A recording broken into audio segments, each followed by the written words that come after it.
Hi guys, James at Rampant Lion Reviews again for you today with another beer review. For this one, we are going to head over to America once again, and we're going to return to a brewery that has now featured on the channel quite a few times before. Now, these guys are a very well established and very well respected name when it comes to the American craft beer scene, and they are a brewery that is really quite well known in Europe as well, and probably worldwide these days in all honesty. But if people were to ask me about this brewery, I would say that they're probably best known for their different kinds of New England hazy, whatever you want to call them, IPAs, but they have been doing a number of other styles in recent times as well, so maybe it's fair to describe this brewery as being very well rounded. But the one that we're going to have a look at today is one of their latest releases here in Hong Kong. They released a couple of beers here quite recently actually, and it's one that I haven't tried from them before, but it is a style that I know they can do very well, one that I've had from them a few times before, and I've heard very good things about this one. So needless to say, I'm very curious to see how this beer is going to turn out. Hopefully it's another good beer.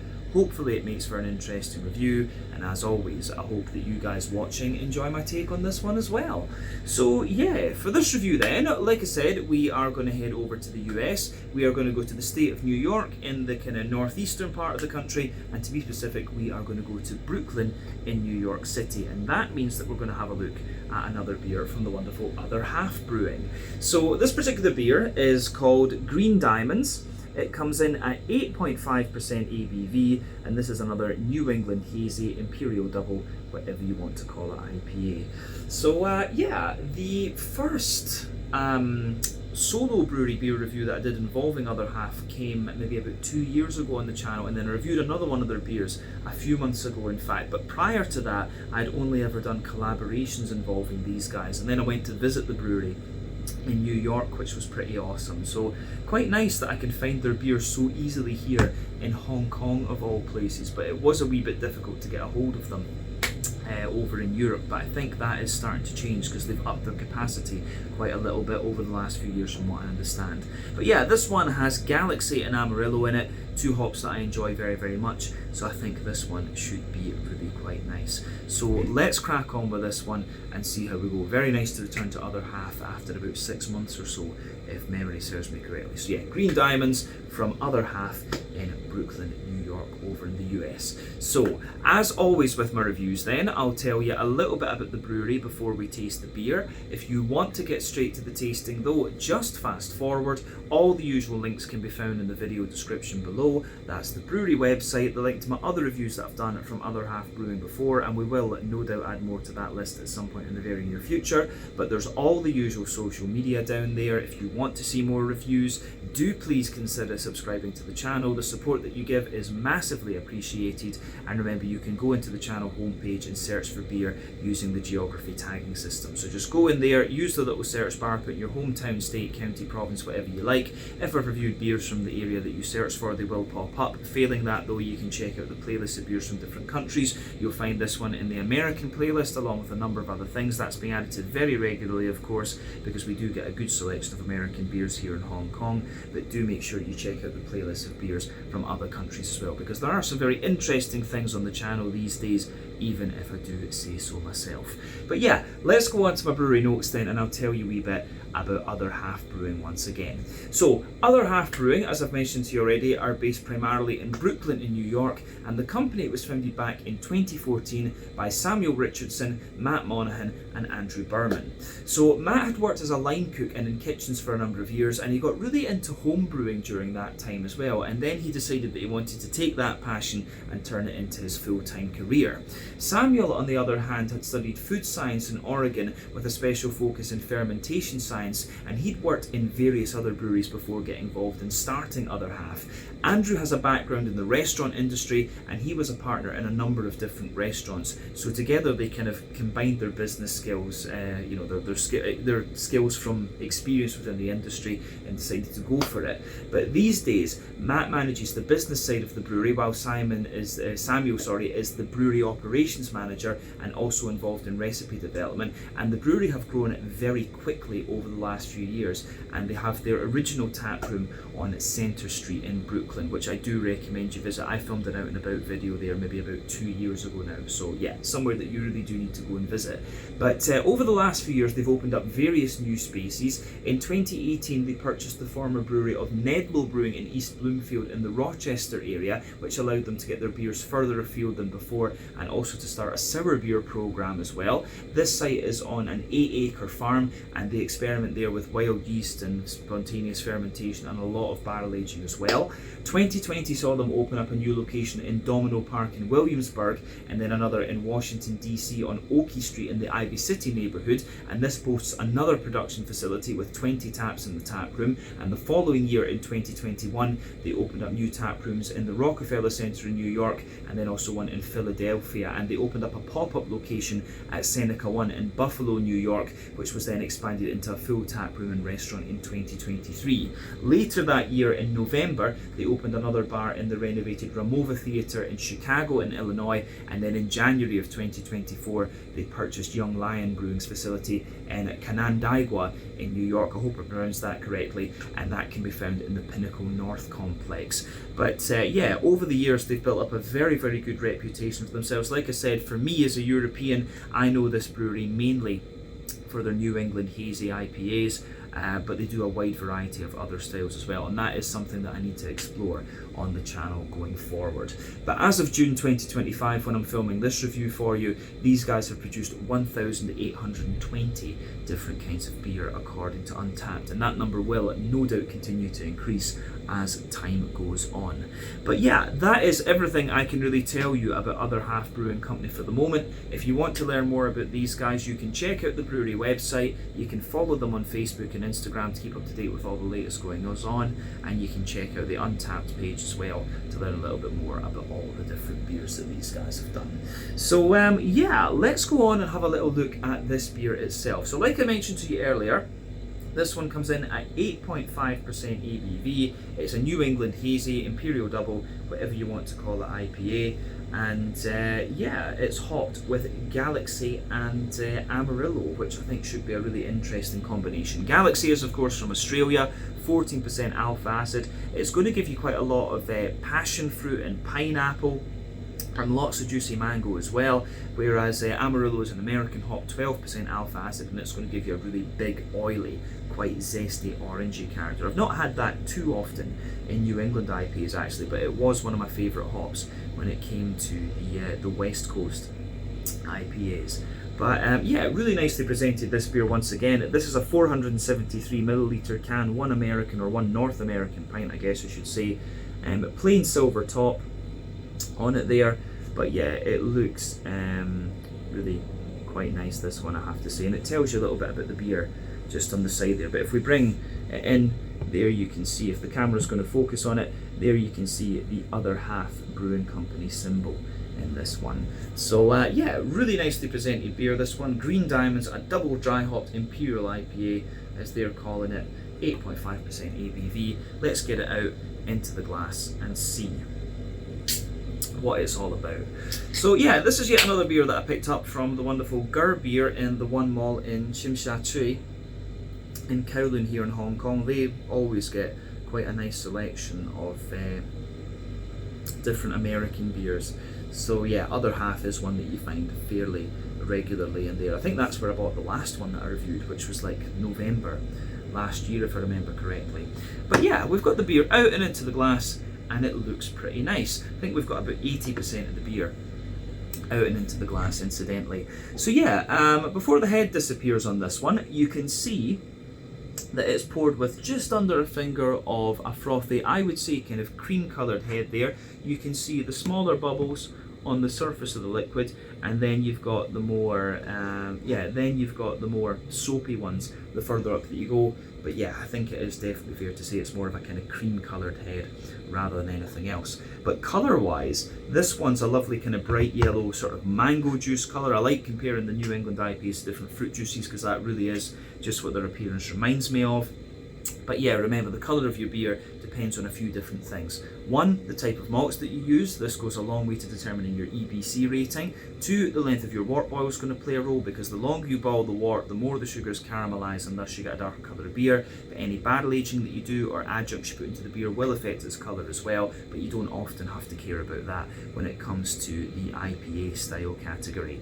Another thing I'll say about this one is that this is one of the soupiest and gloopiest 8%ers that I've come across over the last little while. So remember, the level of haze in a New England IPA quite often depends on the oak content, wheat content, and to a degree what yeast you use. But yeah, this thing is pretty damn soupy and gloopy, to say the least. But yeah, in terms of carbonation, there's not too much visible in this one. You can see a few bubbles just going up toward the surface of the head there. But all in all, it looks pretty nice, this one, I have to say. It looks pretty good. But yeah, I think it's certainly one of the soupiest and gloopiest ones I've seen for a while. There's not a lot of light coming through that if you try and shine it through. But all in all, appearance-wise, there's nothing really unusual about this particular beer when you consider what style it is. So I think we can move on and have a wee look at the aroma of this one then. You can also see that the head has just faded away to be a kind of thinner, more foamy layer, and you've got that nice thick ring around the edge of the glass there. But yeah, let's have a little look at the nose on this one then and see what it's all about. Yeah, I have to say, it smells pretty nice actually.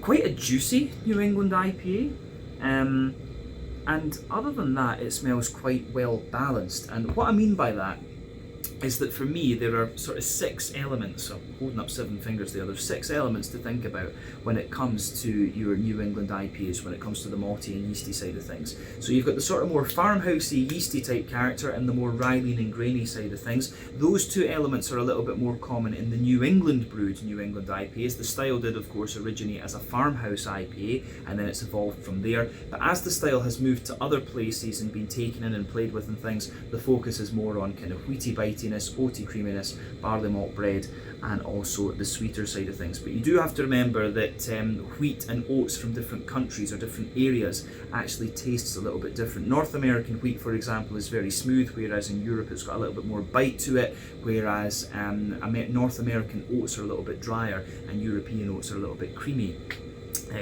when you put them in beers. So yeah, you have to remember these little nuances as well. But just going by the initial aroma that I picked out of this one, it smells like it's going to be quite well balanced between the wheat, the oat and the barley malt. It's not overly sweet, this one.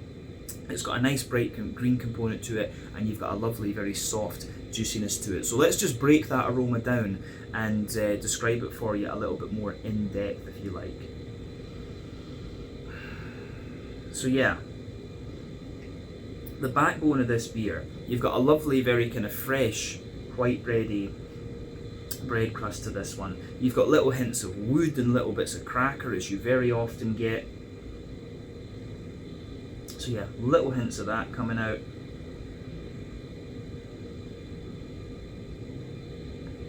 And yeah, on top of that, it actually gets sweeter the more that you smell it as well. So on top of the kind of cracker that you get, there's a good mix of bread in there. There's a little touch of a wholemeal brown bready character coming out of this one, but for the most part, the bready character coming out of this beer is, you know, like white bread. So yeah, lovely fluffy barley malt white bread coming out of this one. So yeah, lovely fluffy white bready barley malt coming out of this one. A more dense, like wheaty white bread in there as well. You get a little bit of bitiness out of that at the back of the nose, but overall the wheaty character is really quite smooth. And then yeah, above that you start to get a little bit of sweetness out of this one. I'm getting a little hint of like Skittles out of this beer, and there's a few of the yeasts that are used that can do that, and some breweries put a little bit of sugar in these beers to kind of up the alcohol content as well. So I'm getting a little bit of Skittlesy character out of the malty and yeasty part of this beer. But in the middle of the nose, there's a little tiny hint of biscuit in there. Maybe there's a wee bit of Golden Promise in this actually, although I'm not sure how commonly that malt is used in North America right enough. But yeah, I get a little bit of like Werther's Original butter candy butterscotch out of this, but I will point out as well, like I said, this beer is not overly sweet, but yeah, there's a wee hint of McVitie's Digestive Biscuit coming out of this one, and also the kind of Werther's Original butter candy butterscotch as well. So yeah, the way that this beer goes together, I think, is really, really nice. Yeah, awesome stuff, I have to say. Yeah, I think that covers the malty and the malty side of this one. At the back of the nose, you start to get the yeasty side of the beer coming out, and for me, the yeasty side of this one is quite, how would you say? It's quite, it's mostly white bready leaning, but you know, it has got a little bit more of a kind of crackery and woody, like farmhousey, rusticy type bready character to it. So that's really interesting as well, I have to say. So I like that. I do like how this one pieces together in that regard. So yeah, nice little mix of things going on with this beer. Yeah, so the back of the nose, the yeasty character comes out, and yeah, dense white bread to it, but also a lot of crackery and woody, rusticy type notes. So lovely stuff, I have to say. Gets a big thumbs up from me. Yeah, I think that covers the malty and yeasty side of things. So let's go on and have a little look at the hoppy side of the beer. So yeah, remember, there are 3 types of hoppings that you can do when it comes to brewing an IPA. You've got early addition hopping, which takes place normally within the first hour or so of your wort boil. That's responsible for the majority of your bitterness, and it gives you a very deep, dank green component. Then you've got late addition hopping, which takes place usually within the last half hour or so of your wort boil. Little bit of bitterness, but mainly flavour and aroma, and it gives you a very bright green component. And then you've got dry hopping, which takes place after the wort boil is complete. No bitterness, all flavour and aroma, and again, a very bright green component is what you're going to get out of that. Now, West Coast IPAs use all 3, which is why they're deeper, danker, more bitter and more oily, whereas New England IPAs tend to rely on late addition and dry hopping, which is why they're kind of softer and more juicy. And you can definitely smell that that's the case for this one. You've got a lovely bright green component to this, but it's not overly kind of deep and dank, I would say. So yeah, the way that this one goes together, I think, is really, really nice. So there's a little touch of earthiness to this one for me, but not overly much. Maybe I'm not really getting much in the way of pine resin out of this, which you can sometimes get from Galaxy actually, but there's lots of nice floral aromaticity, quite bright, and a lovely kind of zesty, grassy sort of character to this beer as well. So that gets a big thumbs up from me too. I really like how this one pieces together in that regard. The green component really gives a bit of depth to the beer. But yeah, don't think we need to say too much more about that. We can just round off the aroma section with a little look at the fruity side of the beer. So yeah, if you know these hops, you are actually kind of getting what you expect out of this one. So for me, there's a lot of juicy mango in there, and it's quite a ripe mango actually. It's almost kind of ripe to the point where it's kind of green like guava would be. There's soft passion fruit in there. I'm getting a little bit of apricot, but what's interesting for me with this beer is that I'm getting a lot of orange from the Amarillo, but in a West Coast IPA, I find Amarillo shows its really big oily characteristics, but here it's actually almost a little bit sharper in a sense. It's showing like a really zesty, citrusy kind of character. And as I say, I've not had Amarillo too often in a New England IPA, so it's making me think, different hops will behave differently depending on what malt base you put them with. But the orange, that you expect from Amarillo is definitely detectable there.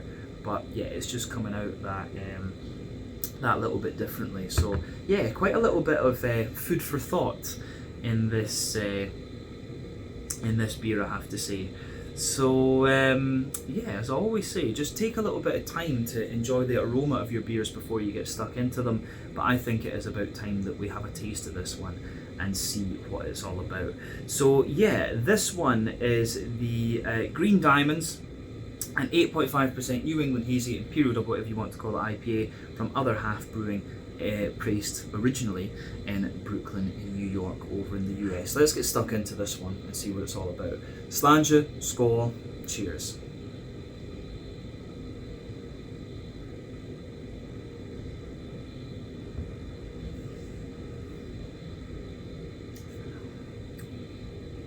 Oh yeah.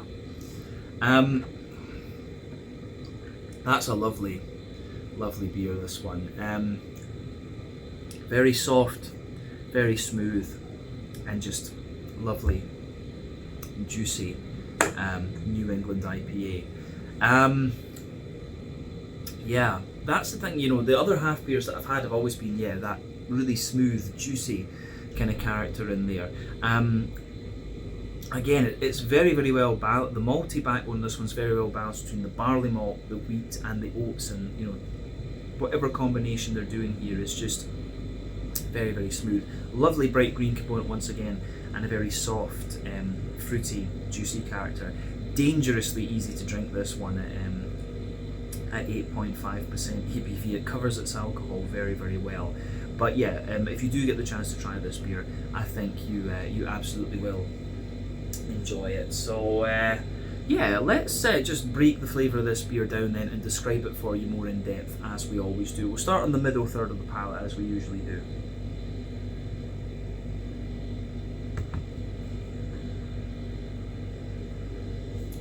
So yeah, middle third of your palate then. The backbone of this beer, you've got a lovely kind of fresh white bready bread crust to this one, which yeah, it's just a very soft white bready bread crust, and that kind of lingers there into the aftertaste. As you move further forward on that middle third of your palate, you get a wee touch of you get a little touch of the kind of woody character coming out of it, and then on top of that you get a little smattering of Jacob's cream cracker, which I think is really nice as well.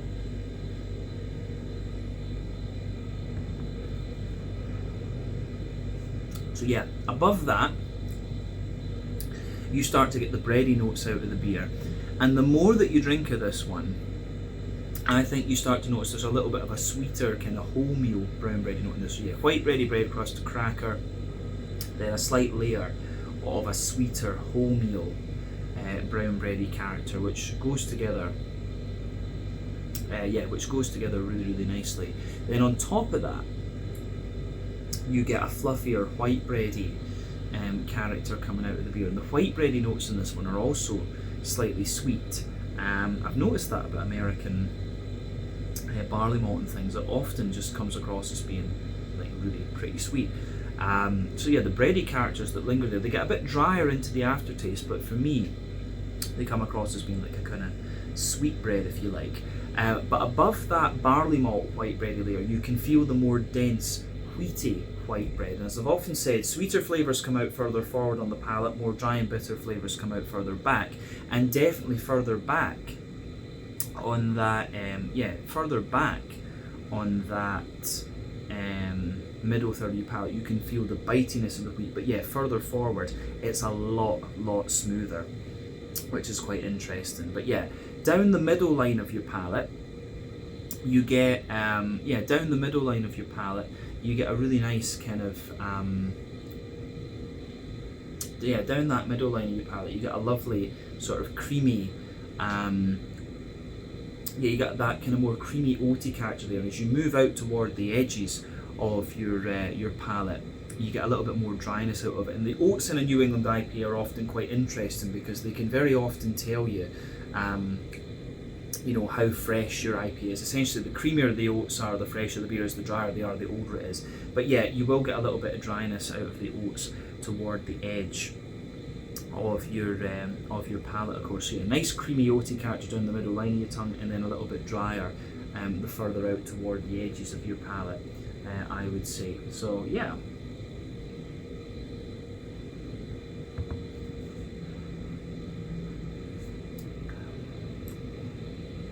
But yeah, oaty side of this beer is quite nice. You can feel just a little hint of that kind of Skittles type flavour that I was talking about earlier. That kind of emanates a little bit from the oaty part of the beer, but in the dead centre of your palate you'll feel that little circle there where the booziness does show up in the beer a little bit, and the very edge of that little circle is a wee bit more kind of McVitie's digestive biscuity like, but in its core it's got a little bit more of a kind of Werther's Original butter candy, butterscotchy type character coming out of it. So yeah, the way that goes together in this one I think is really nice. The beer does have a little bit of sweetness, but it's not playing like a massive role in the overall flavour, I would say. But I think we've said everything we need to about the middle third of the palate. Let's go to the back third of your palate then. As I've often said, the back third of your palate will give you very similar flavours to the middle third of your palate, just at different intensities. But yeah, the border region between middle and between middle and back third of your palate, you get that nice little bit of bready build up in there again. You get the brown bread in the base, the kind of white bread barley malt in the middle, then the more kind of wheaty, bitey character on top. But the base of that back third of your palate is the white bready bread crust, which was a little bit drier and more kind of grainy, if you like. Then you've got a more kind of crackery character sitting above that, which is also that little bit drier. Then yeah, you've got a nice you've got that more brown bready, light airy brown bready character sitting above that. The kind of lighter, more airy white bready character above that. Then yeah, a more dense wheaty white bready character sitting on top of that, and that wheatiness has a little bit of bitey character to it as well, which I do really quite like.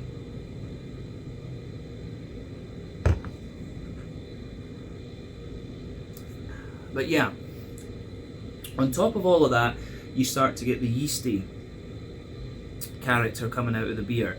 So for me, at its core, the yeasty side of this beer is quite the yeasty side of this beer, it has a more kind of brown bready sort of character to it. So you've got that dense brown bready character at the core, which is a little bit sweeter. Then it's got a more grainy character around the very edge, and then yeah, you've got that lighter kind of more bread crusty type note around that too. But the yeasty character actually, the yeasty character is a bit different in the flavour compared to what I thought it was going to be from the aroma. But yeah, it does have that little bit more kind of dryness to it, I would say. It's not quite as like a kind of farmhousey bread as I thought it was going to be. But definitely, yeah, the back third of your palate, you can feel the flavour is taller. Then as you move further forward into the middle third of your palate, it just kind of compresses down. The flavour compresses down and squashes together that little bit more. But yeah, the flavour of this beer, I think, is really quite nice. So, or the flavour of the malty side of this beer, I should say, I think is really quite nice. Let's go on and have a little look at the hoppy side of things with this one. So the green component, I think, actually builds a little bit and gives you a wee bit of bitterness the more that you drink of the beer. But in the back corners of the palate, you've got a nice little bit of earthiness in there. As you move further forward, there's maybe a little touch of kind of pine resiny type character as well. Then as you move further forward from that, it's a little bit more floral, spicy, and slightly, there's a little bit of aromaticity to it. But yeah, round the front curve of the tongue, the beer is definitely a little bit lighter and more grassy. There's a little touch of zestiness to it as well. But yeah, the green component on this one, it's not overly bitter, it's kind of quite smooth. But yeah, the floral and the grassy notes, I think, are the most prominent things that are going on with this one. So yeah, it's good stuff in that regard. But yeah, I think we've said everything we really need to about the green component of this one. Let's go to the front third of the palate and the fruity side of things then. So yeah, border region between front third and middle third of your palate, you get that nice little bit of bready build up in there.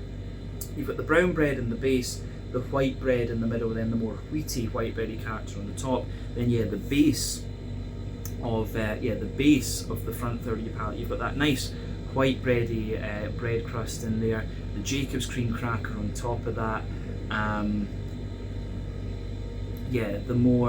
The Jacob's cream cracker kind of sits on top of that. Then the brown bread, the white bread, then the smoother side of the wheat, and maybe just a little touch of the oat is creeping forward there as well. Then you get that nice oily bubble where the juicy fruity esters just roll their way out of the beer. So let's have a little look at the fruity side of things then.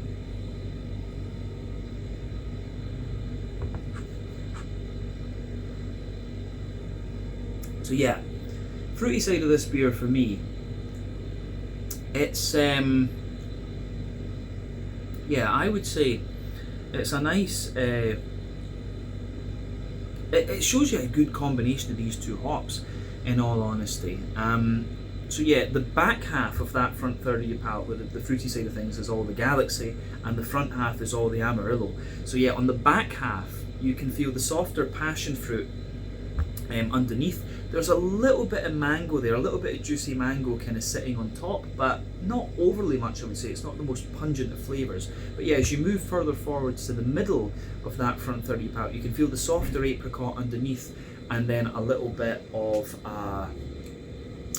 yeah, you can feel a little bit of the more pineapple-y type character sitting on top of that. So yeah, it's, again, that's really nice in that regard. I like how this goes together.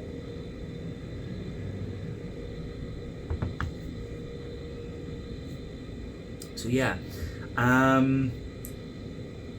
yeah, it's lovely stuff actually.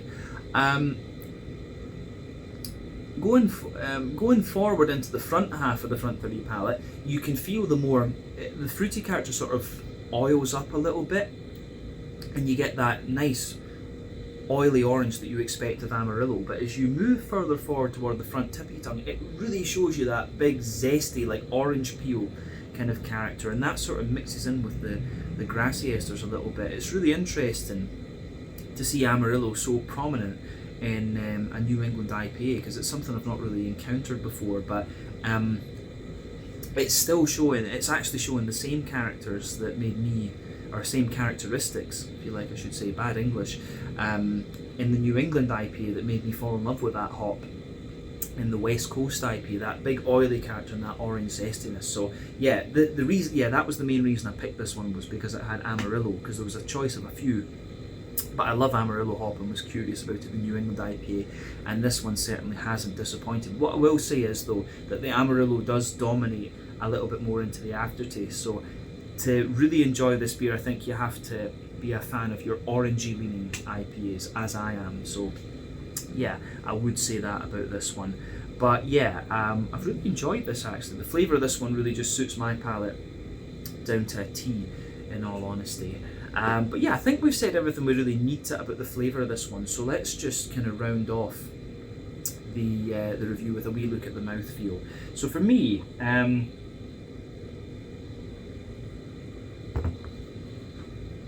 this beer, it's sort of top end of mid-bodied.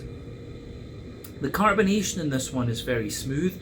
It's got like a soft kind of silky mouthfeel to it. It's got a wee bit of dryness, and that little bit of dryness makes me hesitate to say that it's overly creamy, this one. So yeah, kind of silky and slightly dry, I think, is the best way to describe the mouthfeel of this one.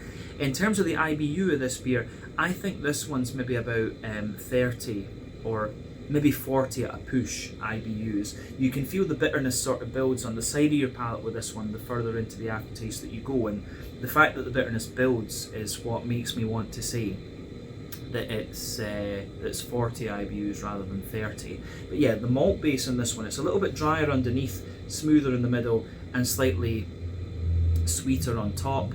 And then yeah, you've got that lovely juicy fruity character coming out of this one as well, like sweet, you know, sweeter tropical notes, and then the more zesty oily orange coming out of it into the aftertaste too. But beautiful, beautiful beer, this one. And I'm certainly glad that I picked this up. I'm sure I've seen this one on social media a couple of times, so I think this is one of their fairly regular beers actually. But yeah, this is pretty damn good. But would you expect anything less from Other Half? I don't think so. But yeah, I think we can leave it at that for this one. This was the Green Diamonds, an 8.5% New England Hazy, Imperial Double, whatever you want to call it, IPA with Galaxy and Amarillo in it, from Other Half Brewing Company, based originally in Brooklyn in New York, over in the US. So once again, thank you for watching my beer reviews. Until the next time, please like, subscribe, share, all the usual YouTube stuff. Let me know your own thoughts on this beer in the comment section below. Let me know what your favourite beers are from Other Half Brewing Company as well. and we will no doubt return to these guys again at some point in the very near future. I do have another can to look at from these guys very soon too, so you can look forward to that. Till the next time, check out my social media, check out Other Half Brewing social media, and I'll see you guys in another review very, very shortly. Ciao just now.